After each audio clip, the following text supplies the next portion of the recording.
All right, today we're diving into something that sounds, well, completely backwards. We're going to explore the idea that higher mortgage rates, yeah, the very thing that's been crushing affordability, might just be the secret ingredient to fixing the housing market. It's a real paradox, so let's get into it. So here's the big question we're asking. Could higher mortgage rates actually be the solution? I mean, for years, we've all been told the same story, right? Lower rates are good, they make buying a home easier. But what if that simple logic backed us into a corner? We're about to look at some new data that flips that entire idea on its head and suggests that, yeah, maybe higher rates are exactly what we need to get things moving again. Okay, so first, we have to understand this surprising paradox, how the very thing that was supposed to help the market actually ended up hurting it. On the surface, the logic is pretty straightforward, isn't it? Low rates mean lower monthly payments, which means more people should be able to buy a house. Simple.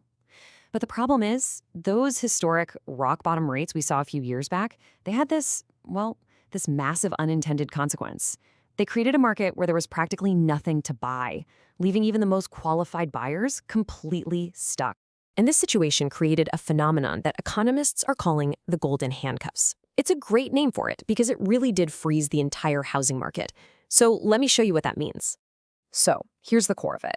Think about the millions of homeowners who locked in a mortgage rate below, say, 3%. It was an incredible deal. But now imagine wanting to move. Giving up that amazing rate to take on a new mortgage at 6 or even 7%? I mean, that feels like a huge financial loss, right? You're basically trapped by your own fantastic deal. And that one decision, repeated millions of times, set off a massive chain reaction. Since nobody with a great rate wanted to move, fewer and fewer homes hit the market. The supply of available houses just evaporated. And you know what happens next? Fierce bidding wars, prices going through the roof, just a total nightmare for anyone trying to buy, especially if it was their first time.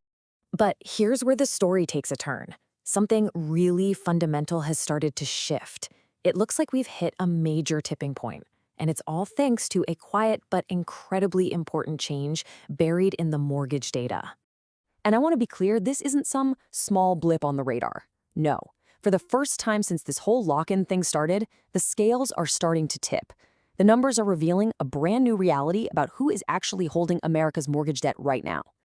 And this is the tipping point. Check this out. For the very first time, we now have more homeowners with mortgage rates above 6% than homeowners with those crazy low sub 3% rates. Think about what that means. The group of people trapped by those golden handcuffs, they're not the dominant group anymore. Okay, so what does that actually mean for the housing market?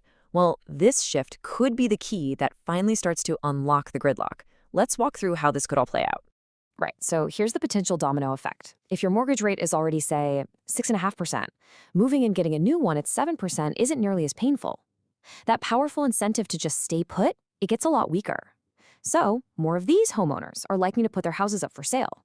And as more homes get listed, the inventory starts to climb. And that intense competition among buyers, it might finally start to cool off. At the end of the day, these are not just numbers on a chart. This stuff has real-world consequences. So let's talk about what this could mean for you, whether you've been trying to buy a house or you're just keeping an eye on the market. The potential outcomes here are pretty huge. First, and this is the big one, more inventory, more houses for sale. That means more choices and maybe a little more bargaining power for buyers. And what happens when there's less competition? Well, that constant upward pressure on home prices could finally start to ease up. The end goal? A market that feels a lot more balanced, maybe even normal. So that brings us right back to our big question. You know, there's no doubt that higher rates have created some serious affordability pain. But this new data suggests they might also be the unlikely hero that finally breaks the market paralysis. The conversation is shifting now. It's not just about the cost of a loan, but about whether there are even any homes to buy in the first place. So could this be it? Is this the start of a more balanced housing market for all of us?